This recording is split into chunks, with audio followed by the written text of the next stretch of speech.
The Cask of Amontillado by Edgar Allan Poe.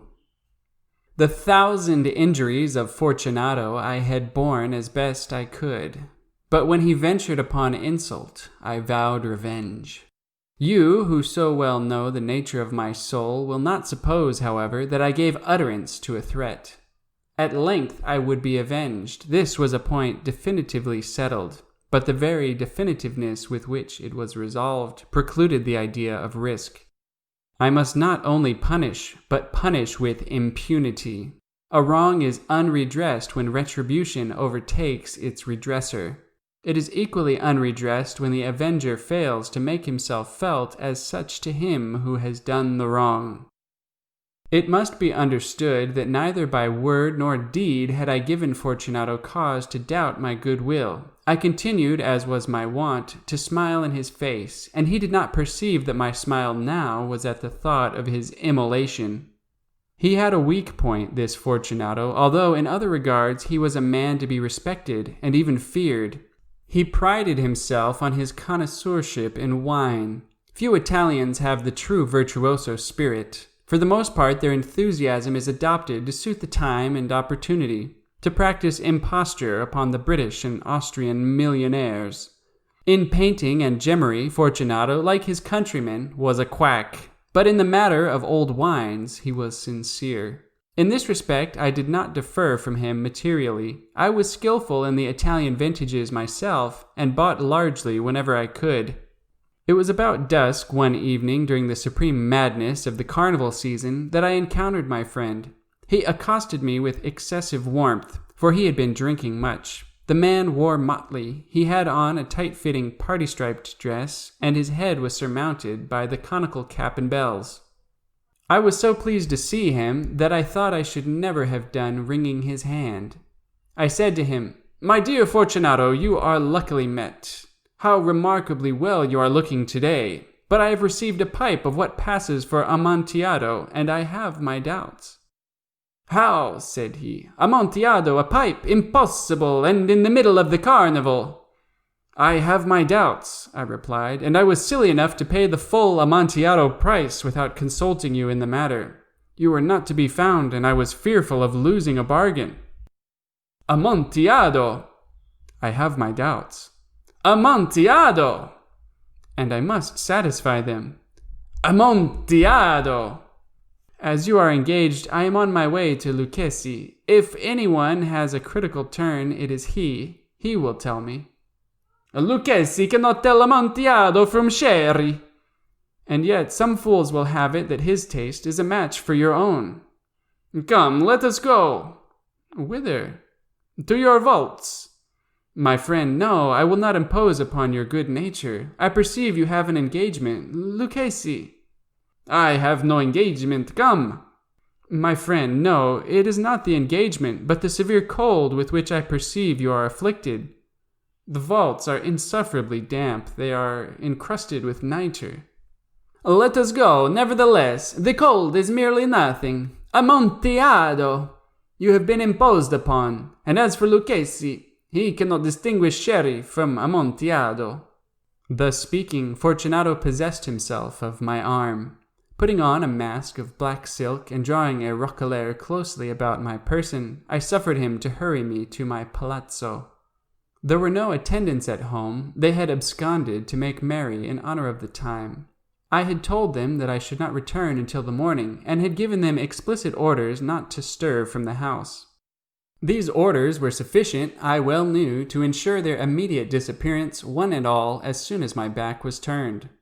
I took from their sconces 2 flambeaux, and giving one to Fortunato, bowed him through several suites of rooms to the archway that led into the vaults. I passed down a long and winding staircase, requesting him to be cautious as he followed. We came at length to the foot of the descent, and stood together on the damp ground of the catacombs of the Montresor. The gait of my friend was unsteady, and the bells upon his cap jingled as he strode. "The pipe," said he. "It is further on," said I, "but observe the white webwork which gleams from these cavern walls." He turned towards me and looked into my eyes with 2 filmy orbs that distilled the rheum of intoxication. "Nitre?" he asked at length. Nitre, I replied. How long have you had that cough?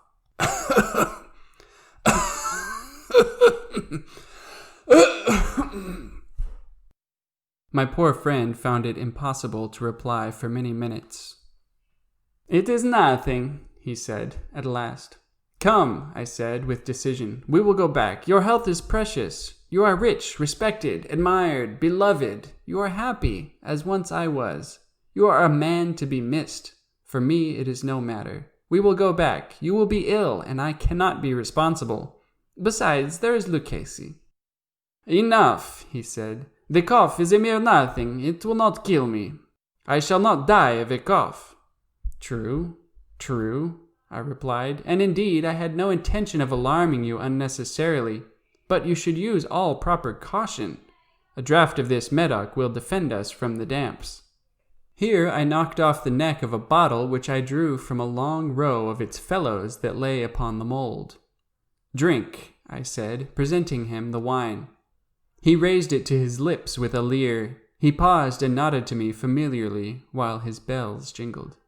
I drink, he said, to the buried that repose around us. And I to your long life. He again took my arm, and we proceeded. These vaults, he said, are extensive. The Montresors, I replied, were a great and numerous family. I forget your arms. A huge human foot door in a field of azure. The foot crushes a serpent rampant, whose fangs are embedded in the heel. And the motto? Nemo me impune lacessit. No one provokes me with impunity. Good, he said. The wine sparkled in his eyes and the bells jingled. My own fancy grew warm with the Medoc. We had passed through walls of piled bones with casks and puncheons intermingling into the inmost recesses of the catacombs.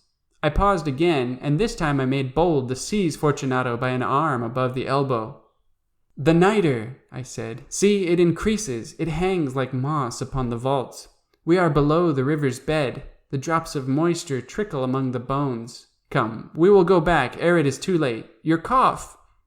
It is nothing, he said. Let us go on. But first, another draught of the Medoc. I broke and reached him a flagon of de Grave. He emptied it at a breath. His eyes flashed with a fierce light. He laughed and threw the bottle upwards with a gesticulation I did not understand. I looked at him in surprise. He repeated the movement, a grotesque one. You do not comprehend, he said. Not I replied. Then you are not of the Brotherhood. How? You are not of the Masons. Yes, I said. Yes. You, impossible, a Mason. A Mason, I replied. A sign, he said. It is this, I answered, producing a trowel from beneath the folds of my roquelaire. You jest, he exclaimed, recoiling a few paces. But let us proceed to the Amontillado. Be it so, I said, replacing the tool beneath the cloak, and again offering him my arm. He leaned upon it heavily.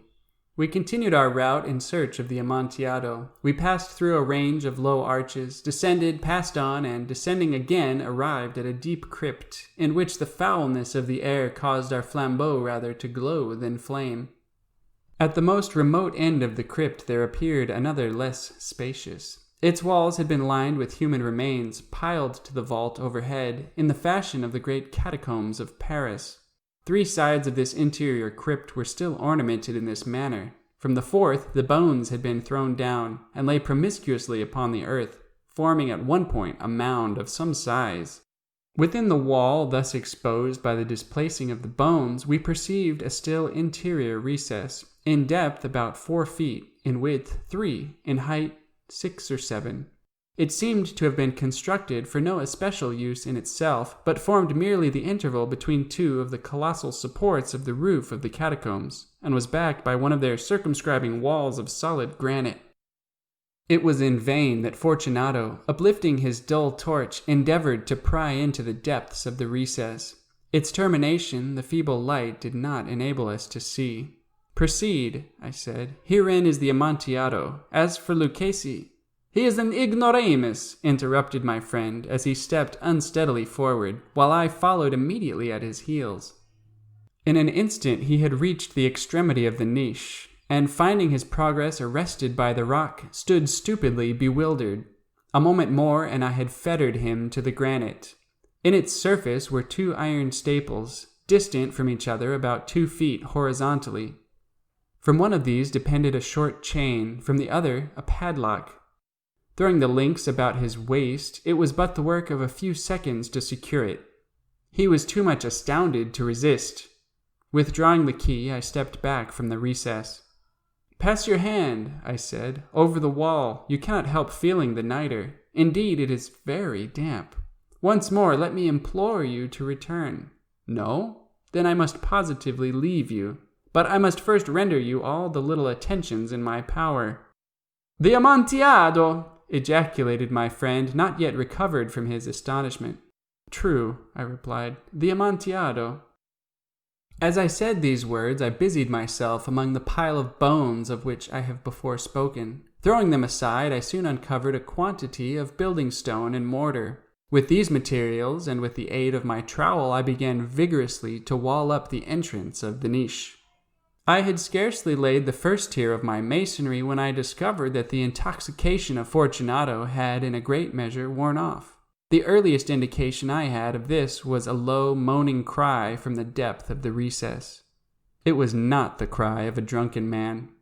There was then a long and obstinate silence. I laid the second tier, and the third, and the fourth, and then I heard the furious vibrations of the chain. The noise lasted for several minutes, during which, that I might hearken to it with the more satisfaction, I ceased my labors and sat down upon the bones.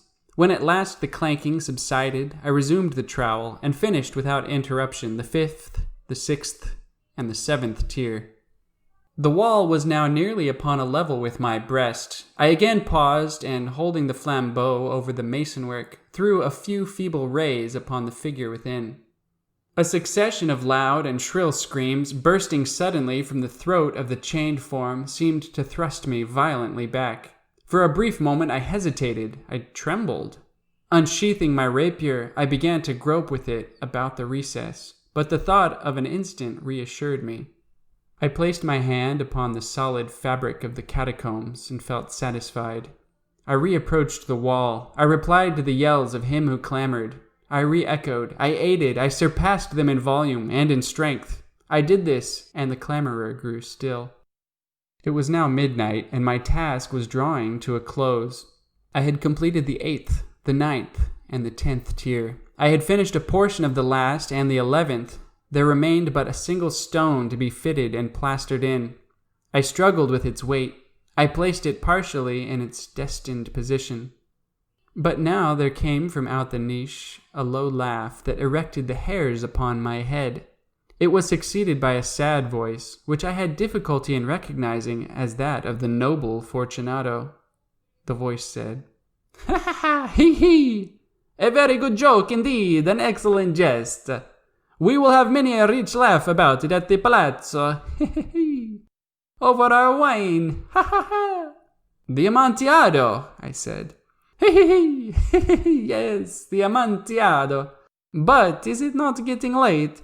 Will not they be awaiting us at the palazzo, the Lady Fortunato and the rest? Let us be gone." "Yes," I said, "let us be gone." "For the love of God, mon trésor!"